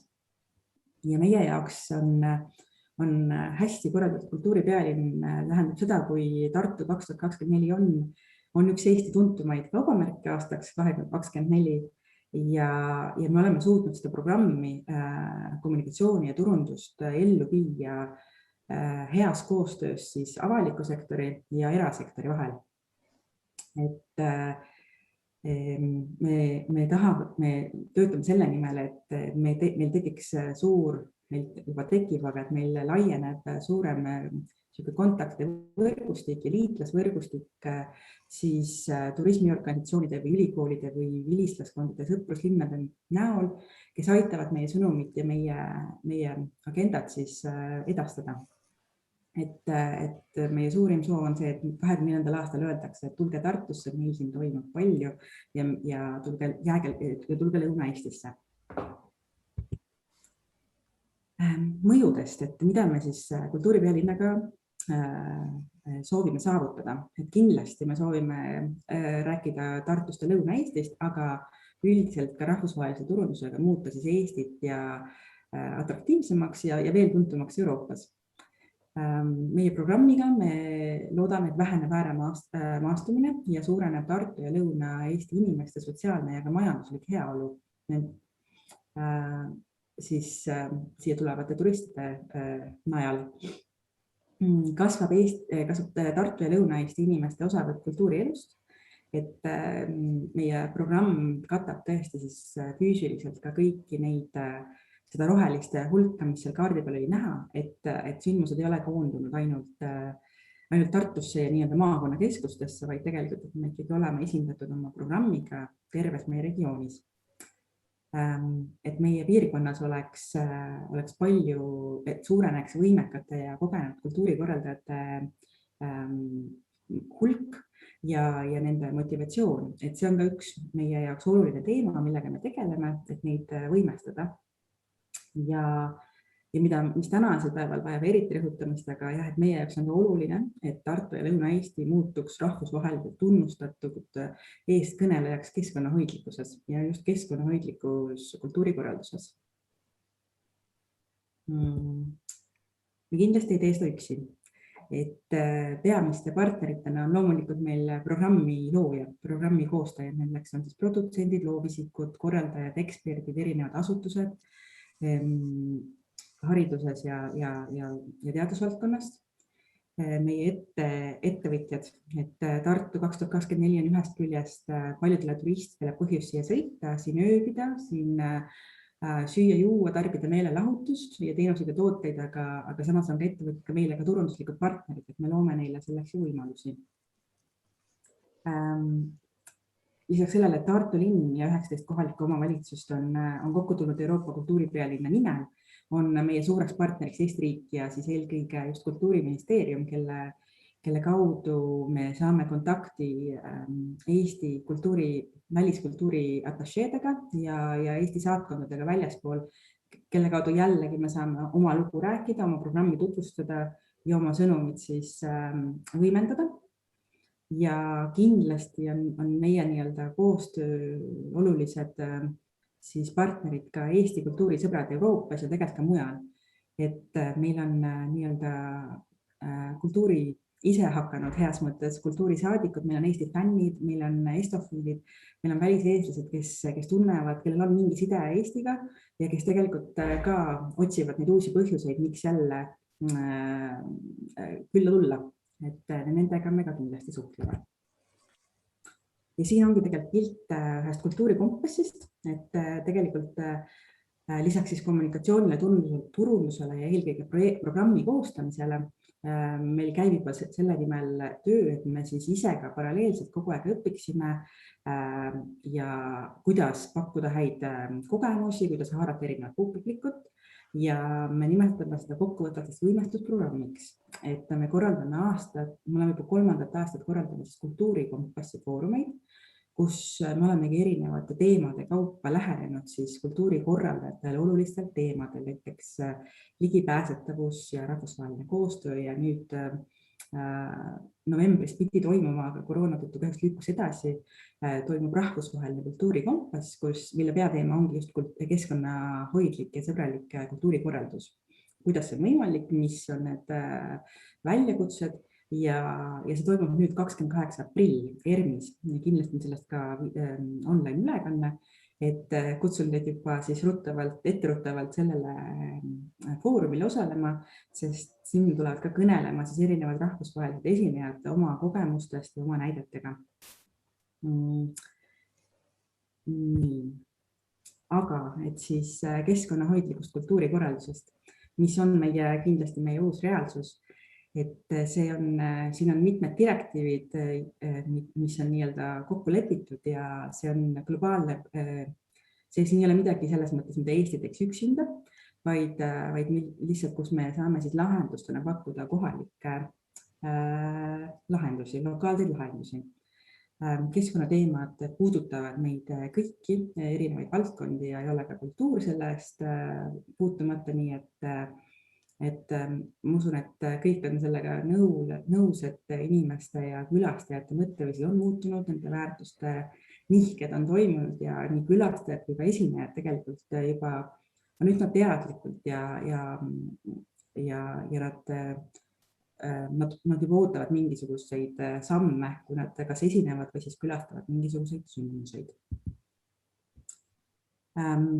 Sellel kevadel, selleks, et siis selliselt süsteemselt teemale läheneda, me lõimegi koostöös Ascentoga, Kadriga me siin enne kohtusime, Tartu 2024 keskkonnategevuste strateegia, mille aluseks on siis mitmed ülemaailmsed, siin on nad kõik ära mainitud, ja Euroopa ja Eesti erinevad kokkulepped ja direktiivid. Ja me tahame tutvustada ja tõstatada läbi kultuuri ja kunstide keskkonnateemat ja selle läbi siis rohkem pöörata tähelepanu sellele. Ja ka Tartu linna energia- ja kliimakava, mille nimi on Tartu Energia 2030, eesmärgiks on vähendada linna süsiniku heidet 40% 30 aastaks, mille nimel me kõik peame selleks panustama, kõik valdkonnad, sealhulgas siis ka kultuur. Ja hea meel on ka öelda, et Tartu on roheline linn, et rahvusvaheline säästvat turismi arendav organisatsioon Green Destinations valis juba teist aastat järjest Tartu kui üheks edulooks siis teiste seas. See skeem ongi siis nii-öelda selle keskkonnastrateegia põhjaks, et me võtsime ja võrdlesime siis koos Ascentoga ÜRO säästva arengu eesmärke ja Euroopa rohelepet ja siis leidsime sealt need teemad, millega siis just kultuurikorraldus eriliselt kokku põrkub ja lähenesime neile siis teemade kaupa. Et need teemad on siis, millega tegeleda, tulen nende juurde kohe, aga lisaks sellele strateegiale valmis siis väga ka selline lihtne, lihtsasti jälgitav, lihtsasti järgitav ja lihtsate näidetega varustatud juhend kultuurikorraldusele, et tõesti igas suuruses ja kogemuses kultuurikorraldajad saavad selle juhendi ette võtta, sellest on väike meelelahutuslik video ja selle põhjal siis oma tegevusi planeerida ja endale neid kontrollküsimusi teha. Et need teemad siis on materjalide ostud, toitlustusvee kasutus, jäätmekäitlus, transport, energia ja ressursitõhusus, arvestamine ümbruskonna ja kogukonnaga ja kommunikatsioon. Et ma nüüd pikemalt tegelikult ei peatu, sest Kadri just enne nagu need samad teemad käiski läbi, aga lihtsalt mainin veel selle ära, et me olemegi Tartu 2024 ongi võtnud endale sellise katuse eesmärgid, et siis Tartu koos Lõuna-Eestiga oleks eeskujuks keskkonnahoidlikkuses kultuurikorraldusel teistele Eesti piirkondadele ja et Tartu 2024 on keskkonnahoidliku kultuurikorralduse saadikuks Euroopas. Ta töötab välja, ta rakendab keskkonnahoidlikke lahendusi kultuurikorralduses ja ta algatab ja juhib diskussiooni Euroopa kultuuri pealinnade ringis, aga tegelikult ka laiemalt ühiskonnas. Et see on ka täpselt seotud meie selle kevadise kultuurikompassiga, kus me rakendame ja tahame nii-öelda seda teemat käsitleda laiemalt ja samal ajal siis ka oma erinevate sündmustega, millega ise produtseerime, me alati selle peale mõtleme ja neid samme kasutame. Kui minna nüüd täpsemaks, siis kahjuks see suurem Euroopa kultuuripealinna planeerimise aeg või selline aeg, kus saaks midagi korraldada, on langenud sellele koroona ajale, ehk et talvised ajad, kui saaks teha siseüritusi, mis oleks võib-olla siin nii-öelda relevantsemad näited, me kahjuks ei ole saanud väga korraldada, sest tahtsime novembris teha kultuurikompassi, aga selle pidime lükkama edasi ikkagi maikuusse. Aga millest me saame rääkida ja kus me oleme olnud uusinad korraldajad on suved Tartus, et Tartu, ma loodan, et te teate, millest ma räägin, aga 2 aastat järjest on siis Tartu linn korraldanud autovabaduse puieste, mis tähendab seda, et vabaduse puieste, mis on üks selliseid populaarsemaid trasse, eks ole, linnas sulgetakse kuuks ajaks osaliselt ning sinna siis paigutatakse linnaruumi laiendused, seal on vaba aja veetmise võimalused, seal on kontsertlavad see aasta, seal on erinevad toidutruckid, seal on seal on bassein, kus lapsed saavad nii-öelda sudistada ja aega veeta, et seal on tohutult võimalusi, kuidas oma aega veeta ja see on kõik tasuta, et see on linnaruumi festival, me nimetame seda sellest aastast ka Tartu esimeseks rohefestivaliks ja miks me seda niimoodi julgeme nimetada, ongi see, et sellel aastal siis pärast seda keskkonnasõbralike sündmuste juhendi ja strateegia väljaandmist me seda autoohutuse puiesteed organiseerides ka seda silmas kõike pidasime. Mida me tegime? Me kasutasime pandinõusid, mis tähendab, et meil jäi kasutamata 14 959 ühekordset nõud. Me sorteerisime jäätmeid, sarnaselt jälle Kadri näitele, mis ta näitas Startup Teil, et see tegelikult oli alguses, needsamad prügikastid olidki autoohutuse puiesteel ja hea meelega need liikusidki edasi järgmisele üritusele, et see on juba selline Tartu standard. Me pakkusime tasuta joogivett. Meil oli toidu päästmine, ehk siis meil oli toidu jagamiskapp, mis tähendas, et kõik need toitlustajad, kes meil seal alal olid, need oli 5-6 sihukest toidutrakki, said siis kas enne, pärast või oma siin nii-öelda tööpäeva jooksul panna sinna toidu jagamiskappi, mis oli külmkapp, siis korraliku toitu, mis jäi üle, mida nad enam ei vajanud ja see kapp oli tihti tühi heas mõttes, ehk et inimesed leidsid selle kapi üles, nad võtsid sealt toitu ja see oli nii-öelda töös, et Tartus on ka teistes kohtades toidujagamiskapp ja see tundub, et on saanud täitsa selliseks harjunud juba osaks. Kasutasime taastuvat energiat, kaardistasime oma tegevuse mõju ja siis me põhiliselt oligi see, et me katsetasime praktikas järgi, et kuidas see keskkonnasõbralike juhend töötab. Me ei kasutanud ühtegi ühekordset dekoratsiooni, nagu õhupallid või midagi sellist. Meie põhiline inventar oli kõik taaskasutatud ja see oli puidust ja kui me peaksime seda autoohutuse puiest edasi tegema, siis me kindlasti kasutame neid uuesti ja kui mitte, siis me leiame sellele nagu järgmised kasutusvõimalused. Ja meil tegeles autoohutuse puiestel 33 vabatahtlikku, kes siis tegidki just pandinõude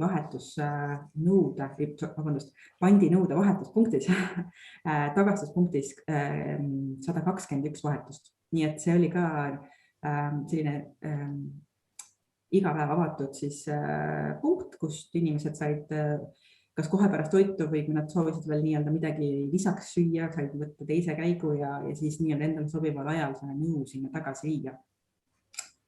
Ja Tartu linnavalitsuse kultuuriosakonna algatusel nüüd tunnustatakse 2021. aastal esmakordselt neid sündmuseid, nende sündmuste korraldajaid, kes on siis edukalt seda keskkonnasõbralike sündmuste juhendit rakendanud. Et ka linnapoolne motivatsioon ja tähelepanu sellele juhendile on pidev ja kestev. Aga siin ma näitakski ühte videot, mis võtab kokkuvõtlikult kokku selle, kuidas see autoohutuse puieste keskkonnasõbralikult sai korraldatud ja annab sellel külmal päeval väikse sooja tagasivaate suvesse. Võite video käivitada.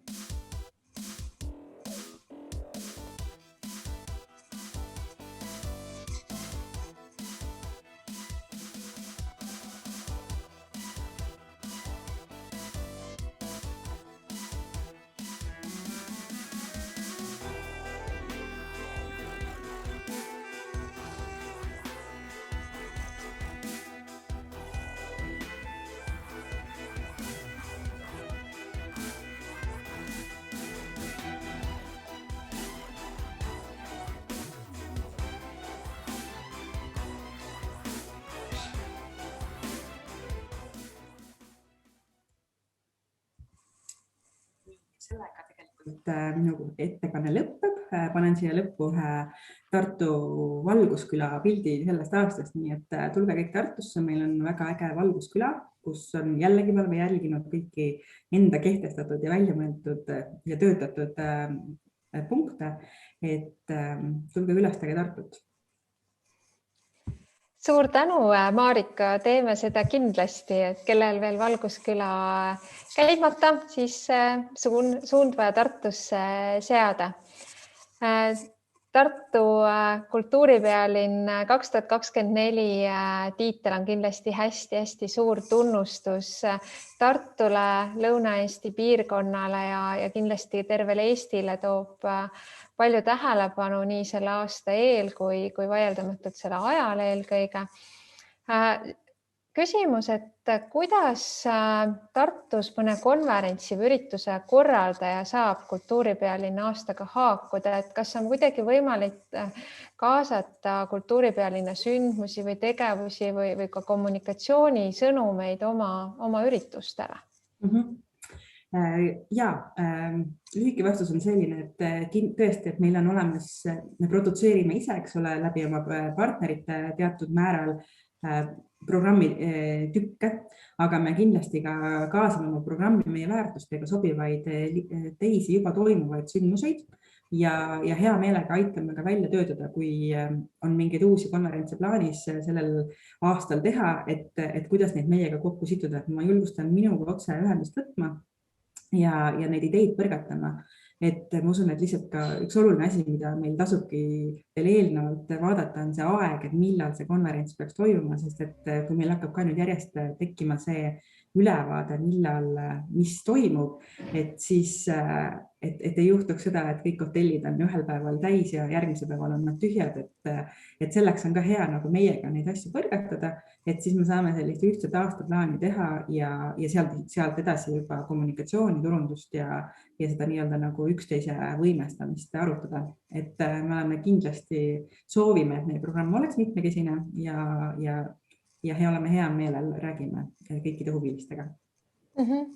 Kindlasti, et kui see ühelt poolt on väga suur põhjus tuua konverentse, rahvusvahelisi sündmusi Tartusse, nii nagu Made mainis ka Tallinna Euroopa rohelise pealinna tiitli puhul, siis selleks, et sündmused hästi ära mahuksid, on hea omavahel infot vahetada ja seda sünergiat leida.